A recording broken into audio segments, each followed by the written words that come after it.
우리 지난주 암송 말씀 해봅시다. 자, 한번 띄워주실 텐데 한번 우리 보고 한번 해보도록 할게요.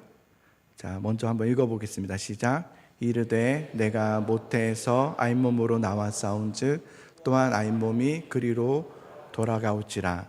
주신 이도 여호와시요 거두신 이도 여호와시오니 여호와의 이름이 찬송을 받으실지니이다 하고 아멘. 욥기 1장 21절 말씀. 아멘. 저도 잘 안 되네요. 우리 같이 한번 해볼까요? 보지 않고 한번 해볼까요? 네. 자, 시작. 이르되 내가 모태에서 아잇몸으로 나와 싸운즉 또한 아잇몸으로 돌아가올지라. 맞나요?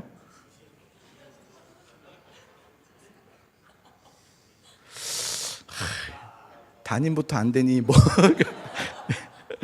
한 번 더 해보죠. 네, 시작. 이르되 내가 모태에서 아잇몸으로 나와 싸운즉 또한 아잇몸이 그리로 돌아가올지라. 주신 이도 여호와시요 거두신 이도 여호와시오니 여호와의 이름이 찬송을 받으실지니이다 하고 욥기서 1장 21절 말씀. 아멘. 했습니다. 네, 아유, 잘하고 계십니다. 우리 이번 주에도 말씀이 나가거든요. 매일 너무 이쁘게 나오죠, 그죠? 뒤에 이제 냉장고 붙일 수 있도록 또 이렇게 나오는데 편하게 가져가셔서 또 주고 싶으신 지인이 있으시면 주시면서 같이 말씀을 암송하시면 좋을 것 같아요. 오늘은 맥추절입니다. 맥추절. 이 맥추절에 대한 의미를 좀 잠깐 설명해 드리는 게 좋겠다 생각이 들어요. 구약에서의 의미와 신약에서의 의미, 그리고 오늘날 우리들에게 우리가 지켜야 되는 이유, 의미에 대해서 좀 먼저 알아보면 좋지 않을까 싶어요. 여러분, 성경에서 절기들 있잖아요. 절기들의 모든 절기의 시작은 유월절로 시작됩니다. 유월절이 항상 전제가 되고 나서의 절기들이 일어나요. 유월절은 굉장히 중요해요. 유월절이 어떤 날이죠? 400년 동안 이스라엘이 애굽에서 종살이 하다가 하나님의 부르신 가운데 건짐을 받는, 그죠? 그래서 애굽으로부터 건짐을 받는, 그리고 패스오버라고 하잖아요. 유월절. 그러니까 죽음이 그 유월절 어린 양의 피를 문설주에 바른 집은 패스오버하여서 죽지 않고 살아나고. 그래서 그 사실은 예수님의 피를 의미하죠. 유월절은. 그래서 어린 양의 그 피의 패스오버, 유월절. 그래서 너희를 죽음에서 살리신 그날, 너희는 하나님의 자녀로서 거듭난 그 새날, 그 날을 기억하는 정체성을 회복하고 다시금 기억하고자 세워진 절기가 바로 유월절이에요. 그래서 유월절부터 모든 이제 절기들이 시작됐는데, 유월절 그 다음 날이 무교절이에요. 이게 무슨 말이냐면요, 이런 거예요. 유월절 다음 날부터 일주일 동안 누룩을 넣지 않은 빵을 먹어야 돼요. 누룩을 넣지 않은 빵. 누룩이 무엇을 의미하냐면 죄를 의미합니다. 누룩을 넣지 않은 빵을 일주일 동안 먹어야 돼요. 그 일주일 동안, 한 주 동안에 누룩을 넣지 않은 그 빵을 무교병이라고 하거든요. 그 무교병을 먹음으로써 내 안에 있는 죄를 청산하는 시간을 갖는 거죠. 그게 무교절입니다. 6월절 다음에 무교절을 가져요. 그래서 여러분, 사복음서에 보면 예수님께서 6월절 이르렀을 때에 성전에, 예루살렘 성전에 들어가셔서 성전 안에서 장사하는 사람들은 내쫓으시죠. 상을 뒤엎으시고 내쫓으세요. 그러면서 뭐라고 하십니까? 내 아버지의 집으로 장사하는 집으로 만들지 마라. 내 집은 만민이 뭐하는 집이라? 기도하는 집이라. 그렇죠. 이게 바로 예수님께서 이 일이 어떤 의미냐면 누룩을 제거하는 일이십니다. 성전 안에 있었던 죄의 누룩들을 제거하시는 것이 바로 성전 척결의 그 사건이죠. 그러고 나서 6월절, 그리고 일주일, 그리고 칠칠절이라고 하는데, 그 7번의 안식일을 거치는 거죠. 7번에 77에 49일째 되는 날, 그리고 49일이 완성되고 그 다음 50일째 되는 날을 바로 맥추절이라고 해요. 맥추절.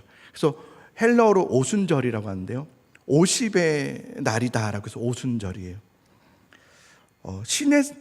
이스라엘이 유월절 하잖아요. 유월절 애굽에서부터 나오잖아요. 그래서 유월절을 지켜요.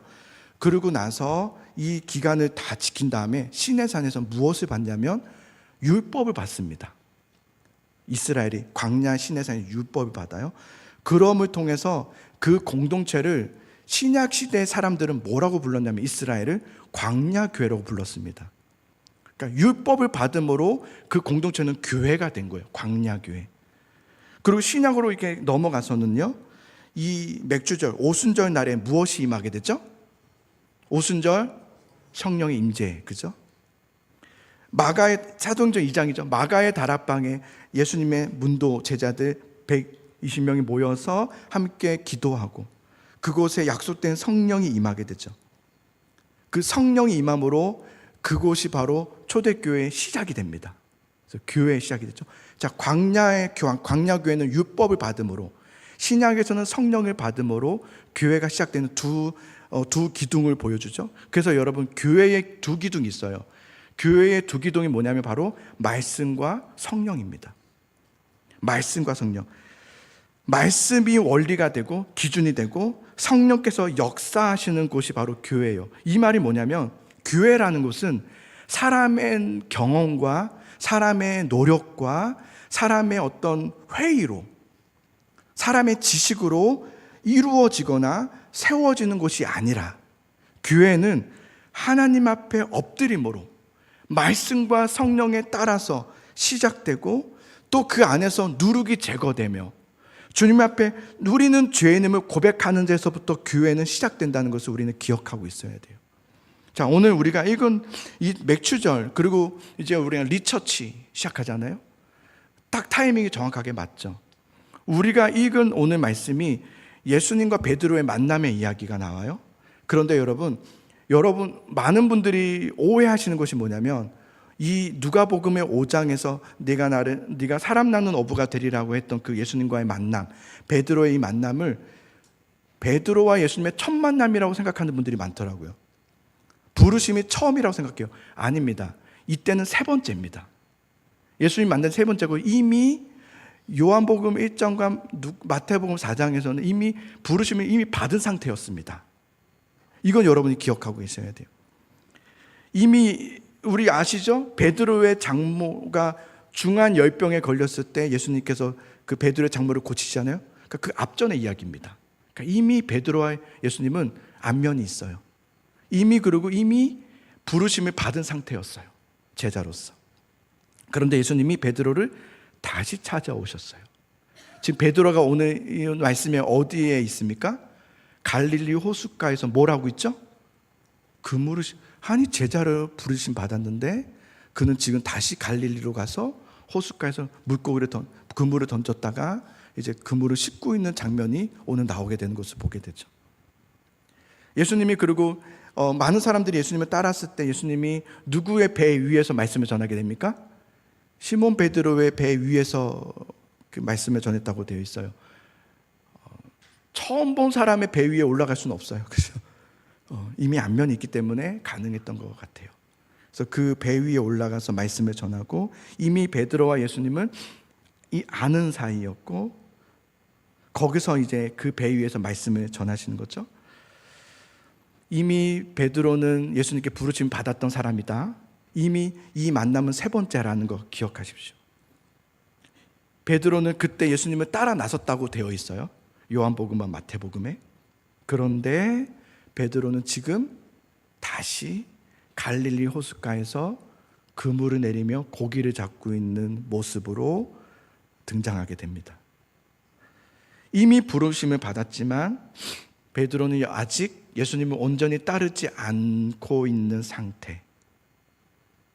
이미 내 제자가 되라라고 해서 따랐지만 다시 자신의 삶으로 돌아간 베드로의 모습, 그것을 보여주고 있는 거예요.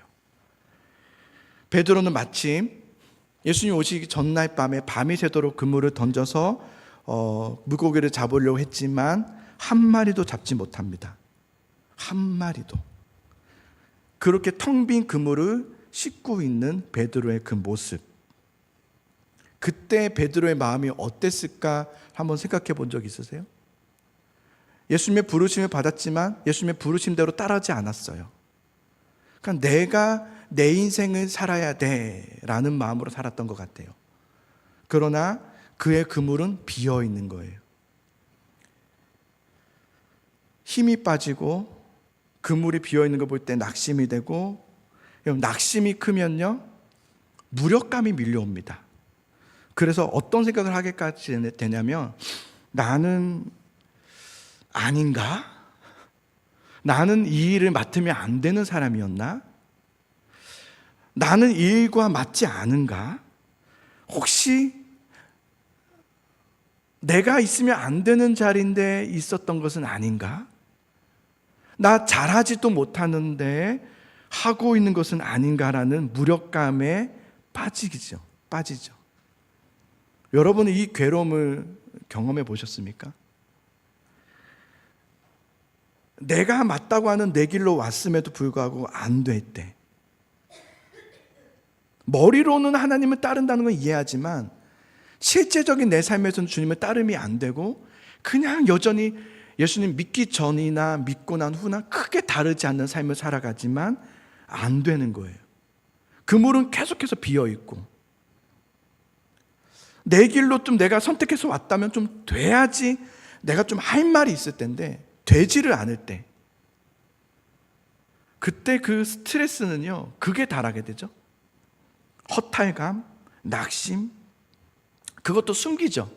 왜냐하면 내가 잘못됐다는 것을 드러내고 싶지 않으니까 숨기고 숨겨서 혼자서 고통스러워하는 그 베드로의 마음을 아십니까? 근데 그럴 때 예수님께서 베드로를 찾아오신 거예요. 자, 3절과 4절을 한번 같이 읽어보겠습니다. 3절 4절 시작. 예수께서 한 배에 오르시니 그 배는 시몬의 배라.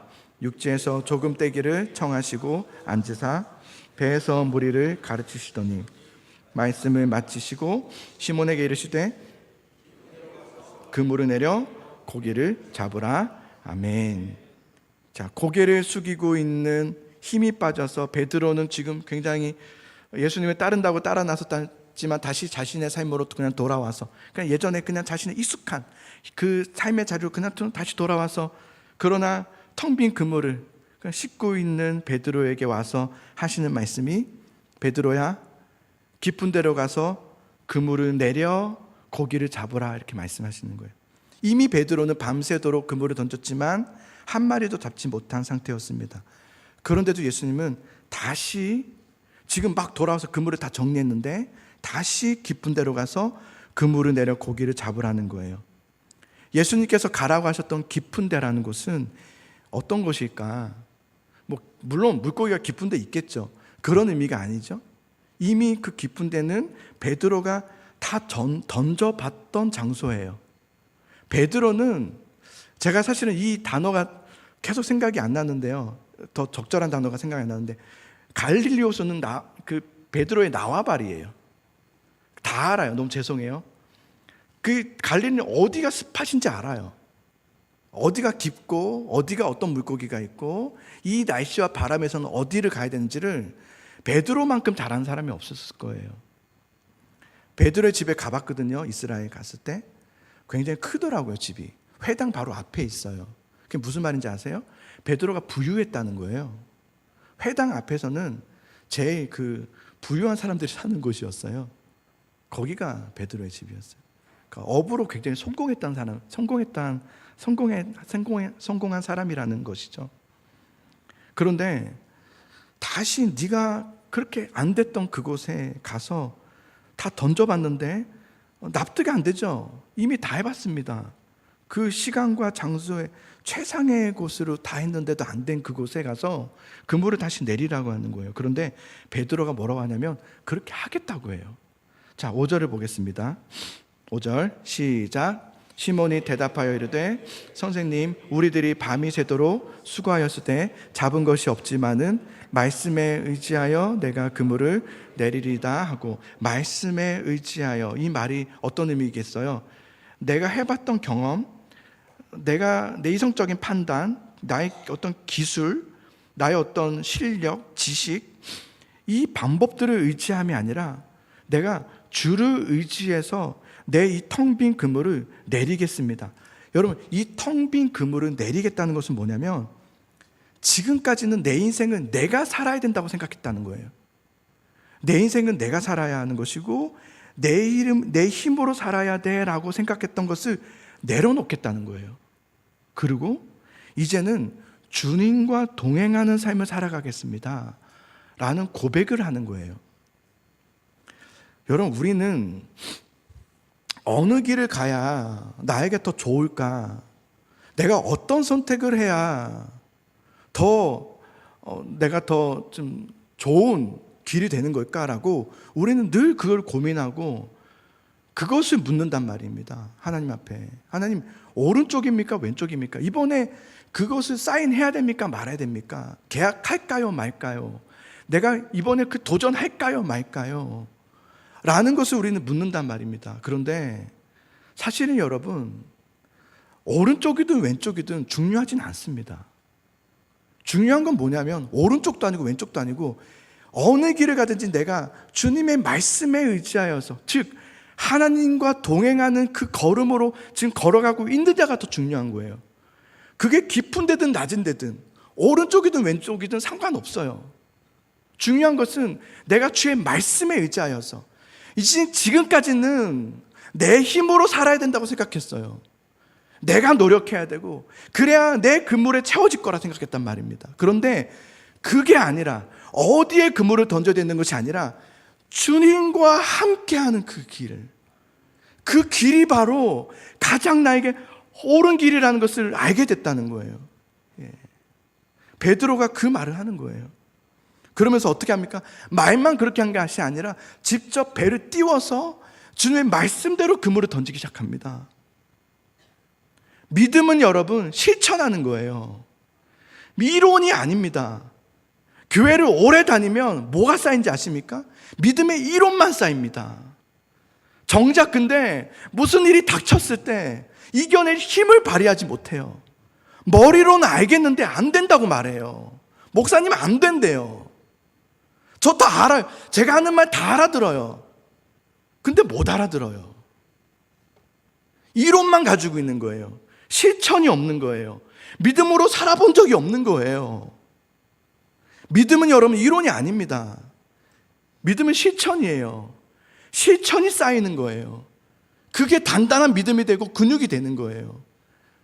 이론만 쌓이면요, 여러분 사실은 그게 날카롭지가 못해져요. 좀 예리하셔야 돼요. 예민하자는 것이 아니라 예리해야 돼요. 검과 같이 예리해야 돼요. 날성검이 돼야 돼요. 내 골수를 찔러 쪼개기까지 할 수 있는 만큼의 예리함이 좀 있으셔야 돼요. 그래야 어떤 일을 당면했을 때 그때 내가 어떻게 해야 되는지를 실천하며 옮길 수 있어요. 이게 안 되는 사람들이 의외로 많아요. 교회를 오래 다니면 오래 다닐수록 이론만 쌓아왔다 보니까. 베드로가 믿음으로 실천합니다. 다 압니다 이렇게 하지 않아요. 배를 띄워서 그물을 내립니다. 그 텅 빈 그물을 내가 오늘 그냥 밤새도록 했던 그곳에 또 내립니다. 자, 그런데 어떻게 되는지 아십니까? 6절과 7절을 보십시오. 자, 6절과 7절을 보겠습니다. 시작. 그렇게 하니 고기를 잡은 것이 심이 많아 그물이 찢어지는지라. 이에 다른 배에 있는 동무들에게 손짓하여 와서 도와달라 하니 그들이 와서 두 배의 채움에 잠기게 되었더라. 아멘. 말씀에 의지하여서 믿음으로 그물을 던지자. 놀랍게도 많은 물고기들이요, 그러니까 물고기들이 있는 곳에 던졌다기보다 이렇게 보면 더 좋을 것 같아요. 던졌는데 물고기가 들어온 거예요. 그러니까 여러분, 오른쪽이냐 왼쪽이냐가 중요하지 않아요. 아시겠죠? 모르시겠어요? 이쪽으로 던져야 되는데 내가 그때 여기 안 던져가지고, 이게 아니라고요. 내가 그때 왼쪽으로 던졌어야 되가 아닙니다. 내가 지금 무엇을 의지했느냐예요. 내가 주님을 의지하여 그물을 던졌다면 물고기가 들어오는 겁니다.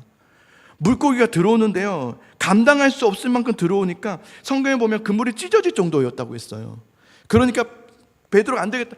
동료들에게 와서 도와달라고 해서 여러 배들이 와서 그물을 막 들어 올리기 시작하는 거예요. 그런데도 막 찢어지면서 올리는 거예요. 그때 베드로가 예수님의 발 앞에 엎드려요. 자, 8절을 보겠습니다. 8절 시작. 시몬 베드로가 이를 보고 예수의 무릎 앞에 엎드려 이르되 주여 나를 떠나소서 나는 죄인으로소이다 하니 주여 나를 떠나소서 나는 죄인으로소이다. 저는 이 베드로의 죄 고백의 의미를 이제 알겠어요. 이제야 알겠어요. 그는 예수님을 2번이나 만났고 3번째죠. 예수님의 부르심을 이미 받은 상태였고 그래서 예수님을 따랐지만 예수님을 떠난 자, 제자이지만 예수님 곁에 없는 제자. 베드로는 늘 그랬던 것 같아요. 베드로 인생을 보면 예수님이 십자가에서 죽으셨을 때에도 고난 받으실 때도 예수님을 3번이나 부인하잖아요. 이 3번이 참 의미가 있겠죠. 그리고 예수님이 또 와서 3번 물으시죠. 네가 나를 사랑하느냐? 3번 물으시죠. 늘 베드로는 그랬던 것 같아요. 마음은 원이지만 육신이 약했어요. 이게 잘 안 돼요. 나 이러면 안 되는데, 나 이렇게 믿음 생활하면 안 되는데, 나 이렇게 하면 이거 아닌데. 그런데 떠나 있는, 그런데 그런 베드로를 찾아오시는, 계속해서 추적자가 되어서 사랑의 추적자라고 그러죠. 또 찾아오신 예수님, 그 예수님의 말씀에 순종함으로 그물을 내리자 텅 비었던 자신의 그물에 수많은 상상할 수 없을 만큼의 많은 물고기가 가득 담겨져 있는 것을 목격합니다. 내 인생은 내가 채워야 되는 것이 아니라 주님이 채워주셔야 가득 찰 수 있음을 깨닫게 된 거죠. 세상 그 어떤 것으로도 내 텅 빈 그물을 채울 수 없구나. 여기서 베드로가 무너집니다. 저는 이 무너짐이 은혜라고 말씀드리고 싶습니다. 은혜의 시작, 회복의 시작은 어디에서부터 시작된지 아십니까? 주님 나는 죄인입니다 에서부터 시작됩니다. 내가 죄인임을 인정하는 데서부터 은혜가 시작되고요, 나는 주님 앞에 아무것도 아닙니다를 인정하는 데서 회복은 시작됩니다. 교회는 어떤 곳인지 아세요? 교회는 죄인들이 모이는 곳입니다. 어떤 죄인이요? 못된 죄인이 아니라 회개하는 죄인들, 죄를 미워하고 슬퍼하는 죄인들, 그리고 돌이키는 죄인들이 모인 곳이 교회이고, 교회가 그런 곳이어야 됩니다. 그래야 그 교회가 삽니다. 우리는 좋아, 우리 교회 되게 좋아, 이때부터는요 교회는 퇴보하기 시작합니다. 아십니까? 우리 교회 안정해, 우리 교회 아무 일도 없어, 우리 굉장히 편안해, 이때부터 교회는 쇠퇴하기 시작한다는 걸 아십니까? 이게 교회의 역사가 말해줍니다. 아무 일도 없는 편안한 교회를 꿈꾸지 마십시오. 아무것도 하지 않아도 되는 교회, 다 해주는 교회, 먹여주는 교회, 가만히 편안하게 앉아서 쉴 수 있는 교회를 꿈꾸지 않으셔야 합니다. 제가 한 책을 보고 제 스스로에게도 그렇고 많은 이렇게 좀 깨우침을 준 책이 하나 있습니다. 편안함의 습격이라는 신간이에요. 책인데요, 이건 여러분이 한번 꼭 읽어보시면 좋을 것 같아요. 편안함의 습격. 이 책에 그렇게 말해요. 당신은 편안함을 얻은 대가로 무엇을 잃었는가? 이 말 한마디만 해서 저는 심쿵했어요. 이 마이클 리스터라는 저자가요, 알래스카라는 야생에서 생활하게 되거든요. 거기는 전기도 없고요, 먹을 것도 없고요, 침대도 없고, 인터넷도 없고, 스마트폰, TV도 없고, 자동차도 없고, 아무것도 없습니다. 아주 척박한 그 추위 속에서 하루하루를 버티며 살아가게 됩니다. 도시에서는 상상할 수 없는 생활을 하게 되는 거죠. 근데 그때 마이클 리스터 저자는 내가 살아있음을 깨닫습니다. 거기서 살아있음을 느낀다는 거죠. 그러면서 이런 말을 해요. 현대 사회는 너무나도 많은 것을 편리하게 만들었다.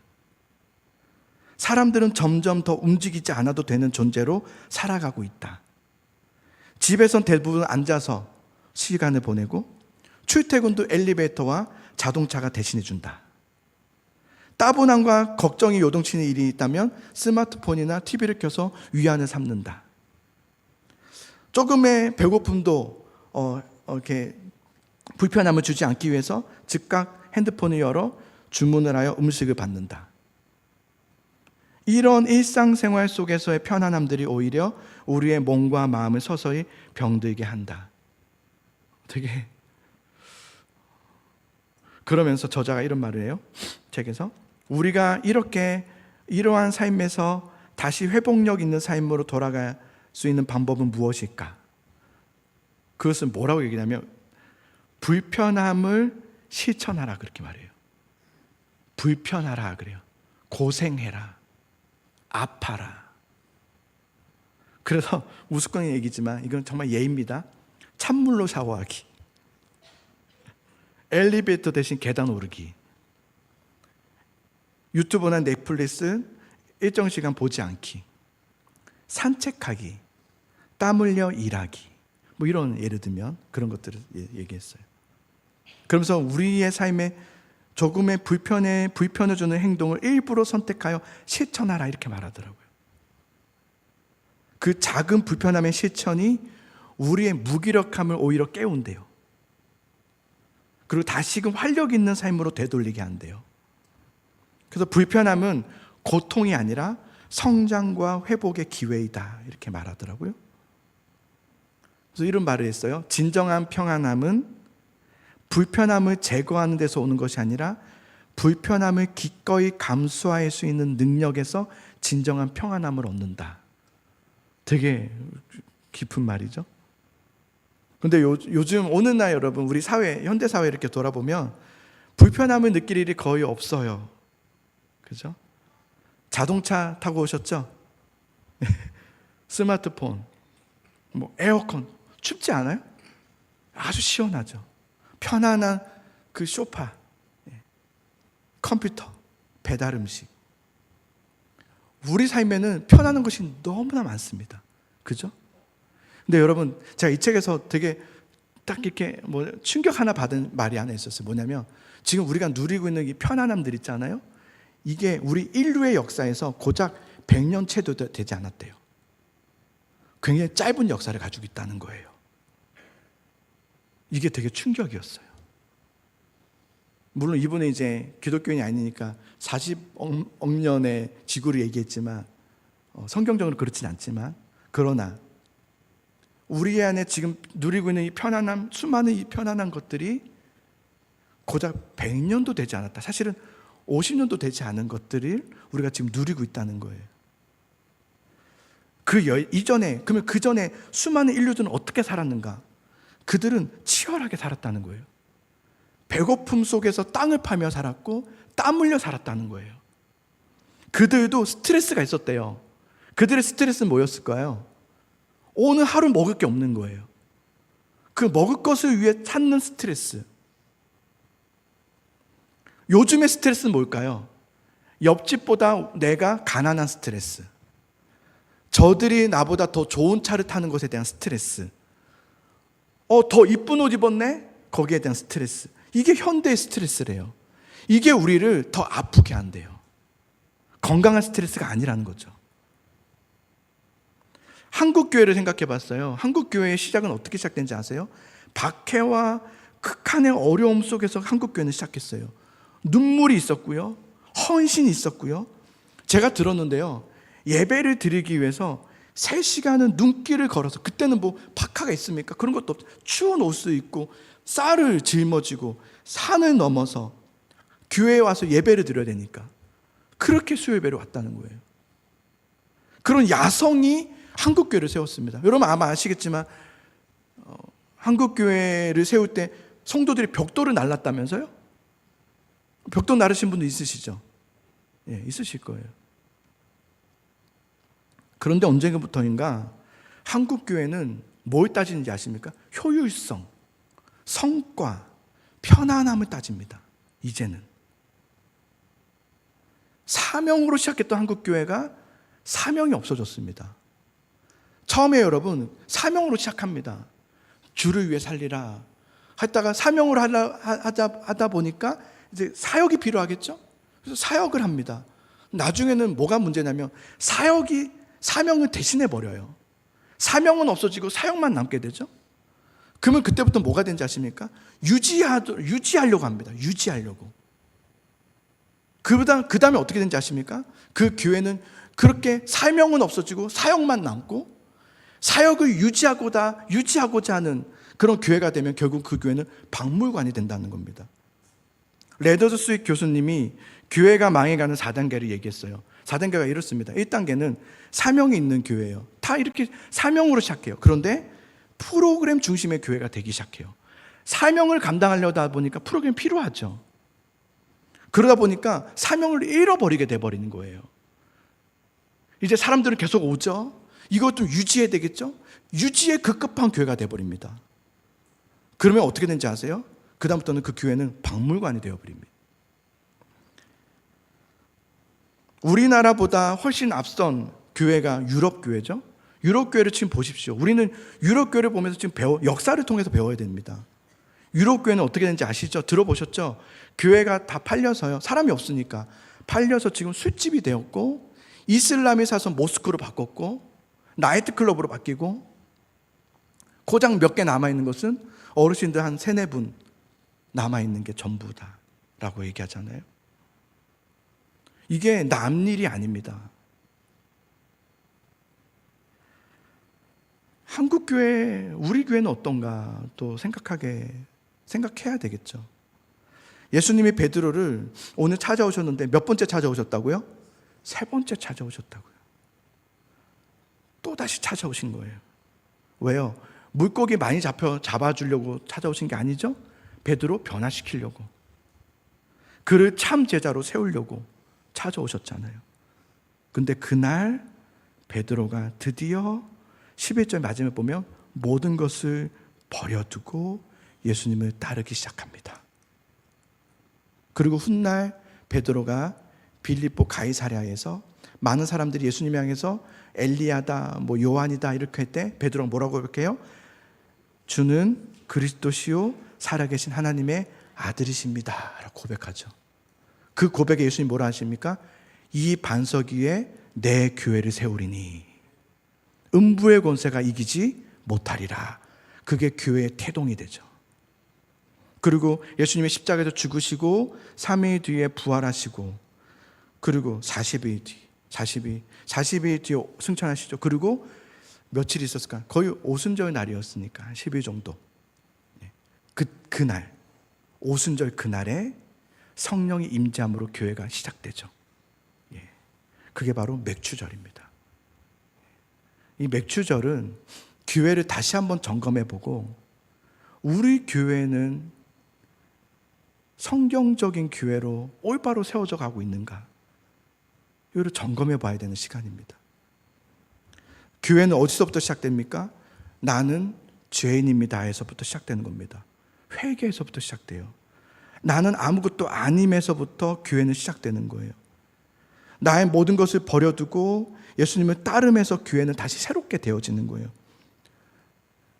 저에게도 그렇고 우리 모두에게도 부탁하지만 여러분 겸손하십시오. 겸손하십시오. 좀 낮아지십시오.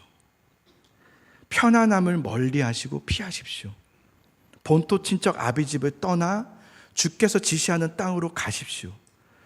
내 그물에 물고기가 얼마나 잡혀있나를 보지 마시고, 내가 지금 주님의 모든 것을 내려놓고 주님의 참 제자로서 살아가고 있는가를 살펴보십시오. 그리고 다시 찾아오셔서 부르시는 그 부르심 앞에 여러분, 내가 그물을 내리겠습니다, 깊은 데로 그물을 내리겠습니다 하고 나아가신 여러분 될 수 있기를 간절히 소망합니다. 여러분 인생에 예수님이 모든 것 되시는 인생을 한번 살아보시기를 소망합니다. 한번 살아보십시오. 예수님은 내 인생의 전부이십니다. 어떤 것도 예수님을 대체할 수 없습니다. 이 길로 내가 가겠습니다. 누가 뭐래도 나는 이 길로 갑니다. 이 길밖에 없습니다. 이 고백이 우리에게서 나올 수 있기를 예수님의 이름으로 축복합니다.